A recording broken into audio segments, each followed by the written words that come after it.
सल्लिमु अला रसूलिहिल करीम।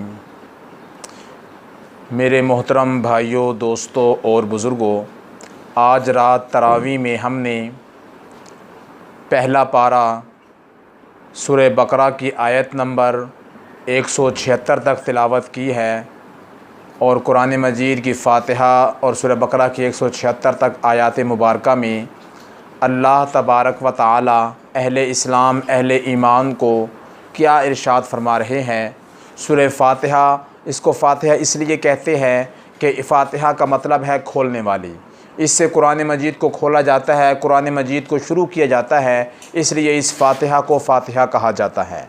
और बाकी सूरह फ़ातिहा के बहुत से फ़ज़ाइल और बहुत से मसाइल बयान किए गए हैं। उलमा ने लिखा है कि फ़ातिहा को तालीमुल मसला भी कहते हैं, इसलिए कि ये सवाल करने का एक तरीक़ा समझाने वाली सूरत है। जिस तरह किसी से कोई इंसान ने कोई चीज़ मांगनी हो तो वो क्या मांगता है, सबसे पहले वो उसकी तारीफ़ करता है, फिर अपना और उसका ताल्लुक़ बयान करता है और उसके बाद अपना तकासा रखता है। अल्हम्दुलिल्लाह रब्बिल आलमीन अर्रहमानिर रहीम मालिकि यौमिद्दीन, ये अल्लाह की तारीफ़ है। इय्याका नअबुदु व इय्याका नस्तईन, ये अल्लाह और उस के बंदे के दरमियान ताल्लुक़ है। इहदिनस सिरातल मुस्तकीम, ये इहदिनस सिरातल मुस्तकीम दुआए हिदायत है। असल चीज़ जो मांगने वाली है उस चीज़ का तज़किरा किया गया है। आगे सूरह बकरा है, सूरह बकरा की आयत मुबारका जो पहली 4 है, इन पहली 4 आयात मुबारका में अल्लाह तबारक व तआला ने पक्के ईमान वालों का तज़किरा किया है, उनकी कुछ सिफ़ात का तज़किरा किया है कि ईमान लाते हैं, गैब पर नमाज़ों को कायम करते हैं, ज़कात अदा करते हैं, अल्लाह के रास्ते में ख़र्च करते हैं और अल्लाह की ज़ात के ऊपर ईमान रखते हैं, कुरान मजीद पर उससे पहले नाज़िल होने वाली सारी किताबों के ऊपर ईमान रखते हैं और आखिरत के ऊपर कामिल और मुकम्मल यकीन रखते हैं। और उसके बाद अल्लाह तबारक व तआला ने अगली 2 आयात मुबारका में पक्के काफ़रों का तज़किरा किया है और उससे आगे 13 आयात मुबारका में मुनाफिकीन का तज़किरा किया और मुनाफिकीन के तज़किरा करने के साथ साथ 2-3 मिसालें देकर उनकी बात समझाई है कि मुनाफिक किस कदर धोखे के अंदर है। कि मुनाफिक कहते उसको है कि जो ऊपर से इस्लाम का लेबल लगाए लेकिन अंदर से वो काफिर हो, अंदर से वो काफिर है, ऊपर से अपने आप को मुसलमान कह रहा है। आप सल्लल्लाहु अलैहि वसल्लम के दौर में ये मुनाफिकीन कसीर तादाद में पाए जाते थे। आगे चल के दूसरे रुकू में अल्लाह तबारक व तआला फरमाया, ए लोगो उअबुदुल, अल्लाह अपने रब की तुम इबादत करो, वो रब जिसने तुमको पैदा किया। जब खालिक तुम्हारा वो है, मालिक वो है, राज़िक वो है, तो इबादत भी उसकी करो जिसने आसमान ज़मीन सूरज चाँद तारों को सबको तुम्हारी खिदमत के लिए मामूर कर दिया।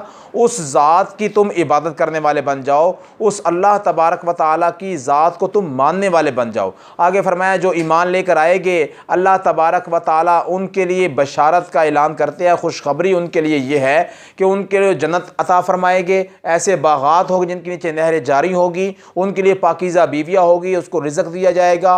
व उतूबिही मुतशाबिहा, जो दुनिया के रिज़्क़ के मुतशाबे होगा। मतलब ये है कि दुनिया के अंदर जो चीज़ें अल्लाह ने दी हैं इंसान को इस्तेमाल करने के लिए, ये सारी फॉर एग्जाम्पल है, मिसाल के तौर पर अल्लाह ने दिखलाया है कि जनाब ये सेब ऐसा होता है, लेकिन हकीकतन सेब जन्नत में मिलेगा जो ओहद पहाड़ से भी बड़ा होगा।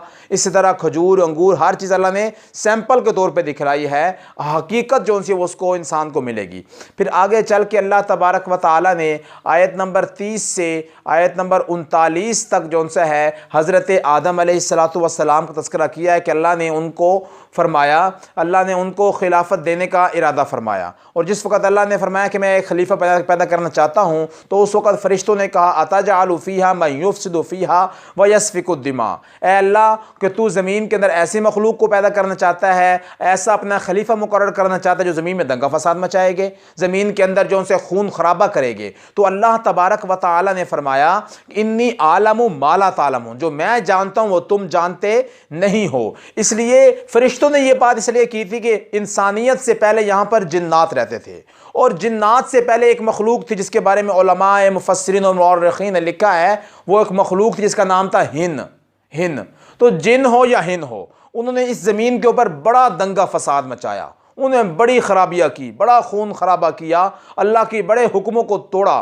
तो इसलिए फरिश्तों ने उनके ऊपर कयास करते हुए इंसान के बारे में भी कह दिया कि इंसान भी क्या करेगा, दंगा फसाद मचाएगा। तो अल्लाह ने फरमाया, जो मैं जानता हूँ वो तुम जानते नहीं हो। और फरमाया कि हकीकतन बात यह है कि जो ये कह रहे हैं फरिश्ते, अपने अंदर की बात को जाहिर नहीं कर रहे, छुपा रहे हैं, वो अंदर की बात इनके अंदर ये है कि ये चाहते हैं कि खिलाफत हमें मिल जाए, फरिश्तों को खिलाफत मिल जाए। तो अल्लाह ने फरमाया इंसान को मैंने खिलाफत देनी है मैंने। फिर अल्लाह ने एक इम्तिहान लिया, वअल्लम आदम अस्मा, कुछ नाम आदम अलैहिस्सलाम को बतला दिए, फरिश्तों को भी बतला दिए। फिर कुछ देर के बाद उसको पूछा गया, आदम अलैहिस्सलाम ने बतला दिए और फरिश्तों ने नहीं बतलाए। तो फरमाया कि मैंने कहा नहीं था कि जो मैं जानता हूँ वो तुम जानते नहीं हो। फिर अल्लाह ने बतौर इनाम के हज़रत आदम अलैहिस्सलाम के बारे में हुक्म फरमाया कि सारे फरिश्तों को तुम इनका सजदा करो। उस वक़्त इबलीस ने इनकार किया, फसजदू इल्ला इबलीस, इबलीस ने सजदा नहीं किया। इबलीस फरिश्ता नहीं था, इबलीस जिन था, लेकिन इबादत कर करके वो फरिश्तों के मकाम तक पहुंच चुका था, उनकी सफ़ के अंदर शामिल था। अल्लाह तबारक व तआला के हुक्म में ये शैतान इबलीस भी शामिल था और सारे फरिश्ते भी शामिल थे। अल्लाह ने सबको हुक्म दिया था, लेकिन उसने इनकार कर दिया इस बात से, और इनकार किया, उनका अबा वस्तकबरा व कान मिनल काफिरीन। और दूसरी आयात मुबारक में दूसरी मकामात पर अल्लाह ने फरमाया कि शैतान ने कहा कि अना खैरुम मिन, मैं तो इससे बेहतर हूँ, मैं तो इससे बेहतर हूँ। खलक़तनी मिन नारी व खलक़तहू मिन तीन, तूने मुझे आग से पैदा किया, इसको मिट्टी से पैदा किया। मिट्टी उठा के फेंको तो नीचे आती है, आग जलाओ तो आग ऊपर उड़ती है। आग जब जलाते हैं तो आग का शोला ऊपर को उठता है। तो उसने कहा कि भाई मेरा काम है, मैं सीधा खड़ा हूँ, इंसान मुझको सजदा करे मुझको, तो जौन सा है आप जौन सा है मुझे ये हुक्म क्यों दे रहे हैं कि मैं इसको सजदा करूं। तो अल्लाह तबारक व तआला उसको मरदूद फरमाया, उसको अपने दरबार से निकाल दिया, उसके ऊपर लानत की, व इन्ना अलैका लानती इला यौमिद्दीन, रोज़ जज़ा तक उसके ऊपर लानत होगी। फिर हज़रत आदम अलैहिस्सलातु वस्सलाम का तज़किरा फरमाया कि आदम अलैहिस्सलातु वस्सलाम को जन्नत के अंदर जाने का अल्लाह ने हुक्म इरशाद फरमा दिया।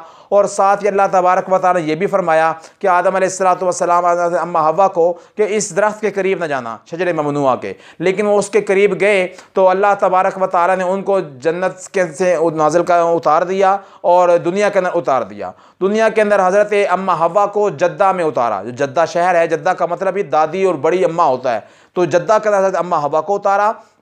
और आदम अलैहिस्सलातु वस्सलाम के हिंदुस्तान का एक इलाका था पहले, जो अब श्रीलंका के अंदर शामिल हो चुका है, सिरानदीप जगह का नाम था, वहाँ पर हज़रत आदम अलैहिस्सलातु वस्सलाम को उतारा।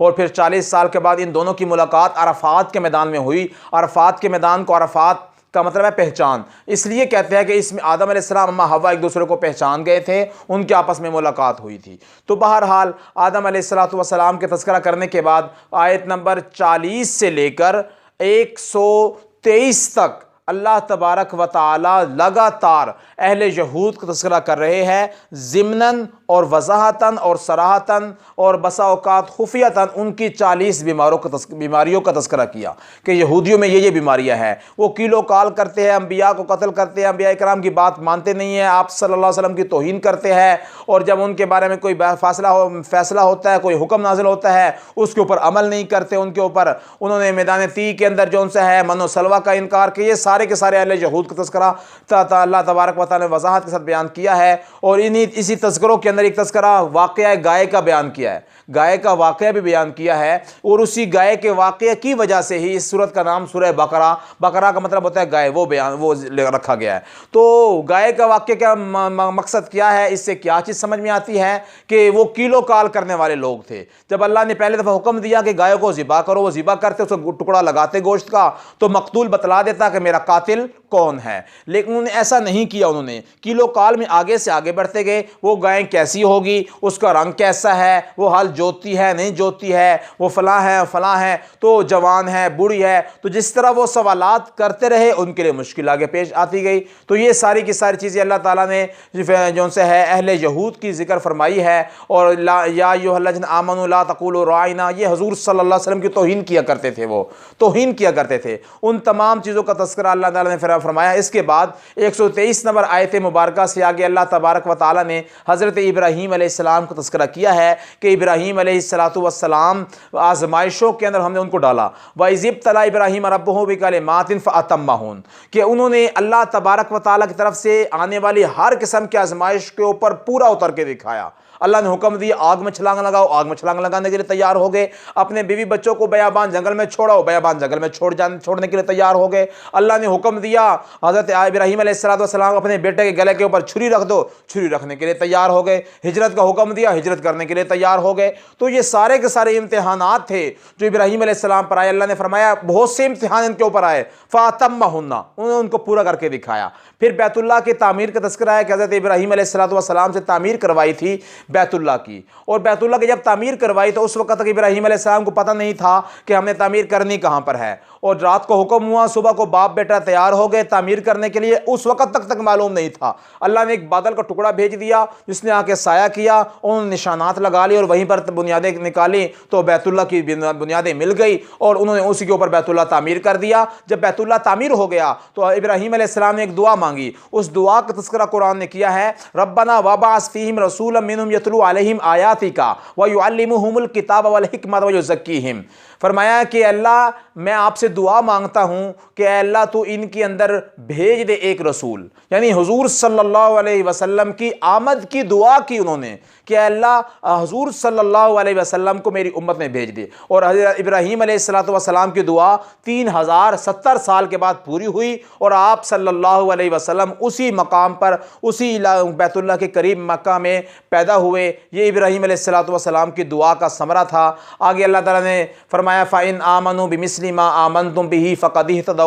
मेयार सहाबा अलमिज़वान का ईमान है, मेयार हक़ और बतौर कसवटी के सहाबा के ईमान को अल्लाह ने पेश किया है कि उनके ऊपर आए वक़्त जो है कड़ी से कड़ा वक़्त आया उनके ऊपर, लेकिन उन्होंने हर चीज़ को झीला और हर चीज़ के ऊपर कामिल तरीके से उन्होंने जो है दस्तरस हासिल की और हर मुश्किल के अंदर उन्होंने पूरा किया हर दीन के अहकामात को, अल्लाह के हुक्म को, नबी के तरीके को। तो इसलिए फरमाया कि उनका ईमान तुम्हारे लिए बतौर कसवटी के है।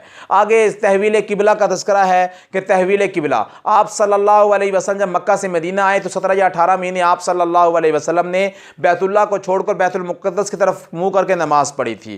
फिर अल्लाह ताला ने हुक्म फरमाया तो हज़रत मोहम्मद रसूलुल्लाह सल्लल्लाहु अलैहि वसल्लम ने रजब के अंदर 202 हिजरी 15 रजब थी और इतवार का दिन था, ज़ोहर की नमाज थी और ज़ोहर की नमाज की तीसरी रकात थी। अल्लाह ने फरमा दिया फवल्लि वजहक शतर मस्जिदिल हराम, अपना चेहरा मस्जिद हराम की तरफ मोड़ लो। तो आप सल्लल्लाहु अलैहि वसल्लम ने अपना चेहरा मस्जिद हराम की तरफ मोड़ लिया और फिर ये तहवील किबला हो गया, यानी कि बैतुल मुक़द्दस से बैतुल्लाह की तरफ दोबारा रुख कर लिया। तो बहुत से लोगों ने एतराज़ात किए, ये किया वो किया, लेकिन आप सल्लल्लाहु अलैहि वसल्लम ने किसी की कोई परवाह नहीं की। अल्लाह तबारक व तआला ने आप सल्लल्लाहु अलैहि वसल्लम को हुक्म फरमाया कि फ़ज़्कुरूनी अज़्कुरकुम वश्कुरूली वला तकफ़ुरून। आप अल्लाह को याद करते रहे, अल्लाह का शुक्र अदा करते रहे, अल्लाह की ज़ात से मदद तलब करे सब्र के ज़रिए और नमाज के ज़रिए। अल्लाह ताला सब्र करने वालों के साथ है। आगे फरमाया शहीद को मुर्दा नहीं कहना, अगरचे तुम्हें नज़र आ रहा है उसका सर तन से जुदा हो चुका है, उसकी रूह निकल चुकी है, उसके हाथ पाँव अलग हो चुके हैं, लेकिन फरमाया बल अहया, ये जिंदा है शहीद, वलाकिन ला तशऊरून, तुम्हें इस बात का शऊर तक नहीं है। अल्लाह तबारक व तआला ने ये बात वज़ाहत के साथ और सराहत के साथ ज़िक्र फरमाई है। आगे चल के अल्लाह तबारक व तआला ने फरमाया कि अहले ईमान का ये तरीका नहीं है और अहले ईमान के अलावा तमाम लोगों को हक़ बात छुपानी नहीं चाहिए, हक़ बात को वाज़ेह तौर पे खोल कर बयान करना चाहिए। फरमाया वमिनन नास मन यत्तखिज़ु मिन दूनिल्लाह अंदादन युहिब्बूनहुम हुब्बिल्लाह वल्लज़ीना आमनू अशद्दु हुब्बन लिल्लाह। अहले ईमान तो अल्लाह ताला से शदीद तरीन मोहब्बत करते हैं, उसका तज़किरा किया गया है। आगे चल के अल्लाह तबारक व तआला कुछ और बातें सूरत बकरा के अहकामात में कुछ और अहकामात ज़िक्र फरमाएंगे, वो इंशाल्लाह फिर अर्ज़ करेंगे। अल्लाह ताला मुझे और आपको समझने की और सही तरीके से अमल करने की तौफ़ीक़ अता फ़रमाए। व आख़िरु दावाना अनिल हम्दुलिल्लाहि रब्बिल आलमीन।